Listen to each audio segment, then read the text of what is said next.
Good morning, everyone. We are continuing in all of the beautiful messages and words that we're learning about Simcha, about joy. And today the Orchos Tzadikim writes the following words.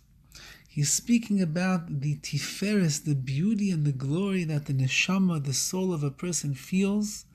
And of course the recognition that the Neshama is a chelik, a piece of the Ribbono Shel Olam.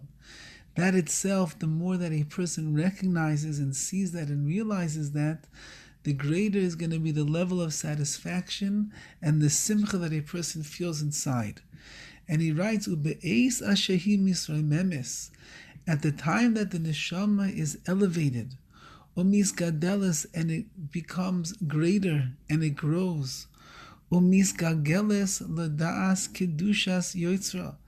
and it flows, so to speak, to be able to know the holiness of its creator. Umistabekes be'emunasai lebari yizbarach, and it clings with its emunah to the creator, the Holy One, blessed be He, HaKadosh Baruch Hu. Oz hi mispashetes beched vazgil, then the neshama itself expresses and it opens up and reveals within itself chedvas gil, a tremendous amount of joy. Umisvacheves besimchasa, and it expands and opens itself up in simcha, in happiness. Says the Orchos Tzadikim, the more that the neshama is able to connect itself to its creator, the more that the neshama is able to recognize what it means to be a Tzelem Elokim, the more that the neshama realizes and sees the kedusha of its master, of HaKadosh Baruch Hu, and it opens itself up to embrace the beauty of the world of Ruchni, of spirituality, the world of Hashem, the world of kedusha, of sanctity and of holiness and of purity. So then that neshama is misvacheves besimchasa, it expands in its simcha, in its happiness, in its joy. And this is really the message that each and every one of us has to take home. And that is that the more that a person is engaged in the ruchni, in the spiritual aspect of who they are,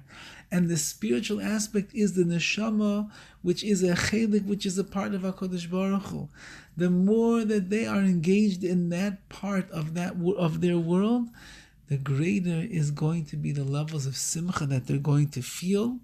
and that they're going to be margish, have an emotional pull and a draw to, and they will be elevated and misvacheves, they'll open up in happiness. However, Rahman al-Islam, of a person detaches themselves from the spiritual well-being that the neshama needs, if they will shun the ruchni, the spiritual, and they will cling more towards these things that are here in this world, that are transient and that come and go as fast as we got them,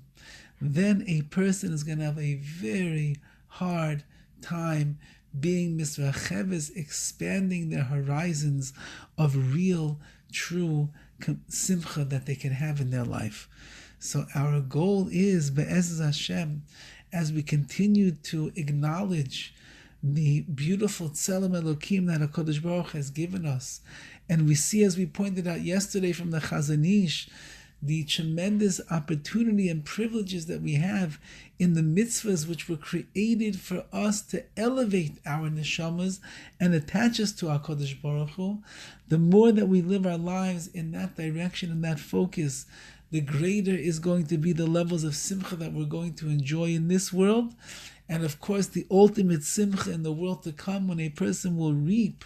all of the pleasures of the labor that they put into this world, in which we try and we try and we try to elevate, to be misgadil, to make ourselves greater and to grow. And in that way, we can achieve the desires of our neshamas, which is to be close to Hashem, to cling to His Torah, to engage ourselves in His mitzvahs, and in that way expand the depth and the beauty and the nobility of our neshamas, to live a life of simcha in this world, and the world to come, Be'ez Hashem. Wishing everyone a wonderful day filled with the recognition of what it means to be a Tzelem Elokim, to have the privilege of the mitzvahs, and to have the glory of the Torah by our side, which will fill each and every one of us with tremendous levels of simcha. All the best.